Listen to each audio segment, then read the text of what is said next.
Okay, so you're planning a honeymoon, and right away, you hit that classic question, right? Is it going to be a beach trip or a mountain getaway? Total relaxation or nonstop adventure?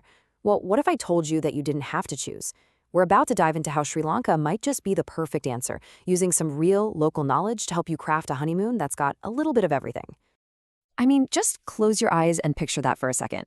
That sentence right there, it is the magic of Sri Lanka.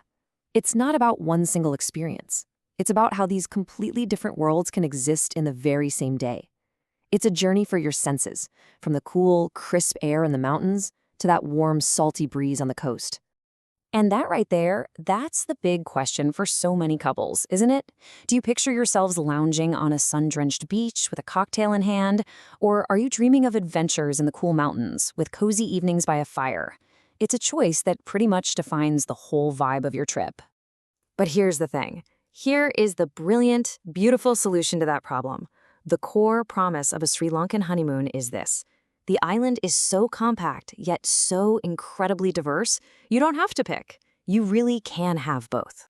All right, so let's dig into that. What exactly is the Sri Lankan promise? What makes this one island such an amazing choice for what's supposed to be one of the most memorable trips of your life? The amazing thing here isn't just the numbers themselves, it's how much is packed into one relatively small island. Look at this. Over 1,000 kilometers of coastline, 8 UNESCO sites, countless waterfalls, all within a few hours' drive of each other. And you know what that means, right? Less time stuck in a car or on a plane and way more time actually enjoying your honeymoon. And you know, this quote from a driver in Kandy, a local guy, he just nails it. This isn't some marketing line, it's the absolute truth of life on the island. It's a place where you can genuinely be watching for whales in the morning, and then a few hours later be sipping fresh tea in the misty highlands. Okay, so we've established you can have it all. But now comes the fun part, figuring out your perfect mix. How do you pick the right beach and the right mountain town that fits your style as a couple? Let's get practical. So first up, let's talk beaches. You gotta ask yourselves, what's your vibe as a couple? Are you looking for a place with a bit of energy, some cool little cafes, maybe some whale watching, a bit of a social scene? Or is your idea of romance all about total privacy, long walks on empty beaches, and tucked away boutique hotels? Figuring this out first is key. And this little chart here makes it super easy. If you're all about that lively vibe, then Marissa is your spot for sure. If you want culture, history, and stylish little shops, you can't beat Gali. And if you picked secluded, then you'll want to head down the coast to Tongale. Oh, and a pro tip, if you're traveling between May and September, look to the East Coast. Places like Trincomalee are just perfect then. And then, just a few hours in a car, and it's like you've entered a completely different country. The hill country is this incredible contrast to the coast. The temperature drops, the air smells amazing, like tea and eucalyptus, and the whole vibe just shifts to cozy evenings, misty mornings, and absolutely breathtaking views. It's the perfect romantic partner to the sunny beach. All right, locations are sorted. Now, how do we make those days truly unforgettable?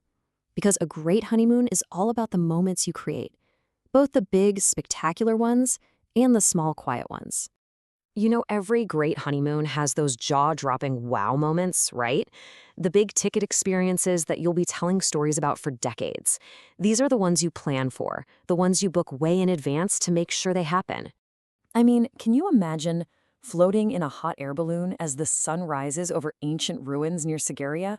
Or the absolute thrill of being on a private safari, keeping your eyes peeled for a leopard in Yala National Park? These are those epic moments. Whether it's a deeply relaxing spa day or that classic romantic candlelit dinner right on the sand. But, and this is so important, it's not all about the big, grand experiences. Honestly, some of the most romantic, most powerful memories come from the quiet moments in between. The simple joys that cost you little to nothing. Yeah, we're talking about moments like these. Just sitting together on the old fort walls in Gale, watching the sun dip into the Indian Ocean.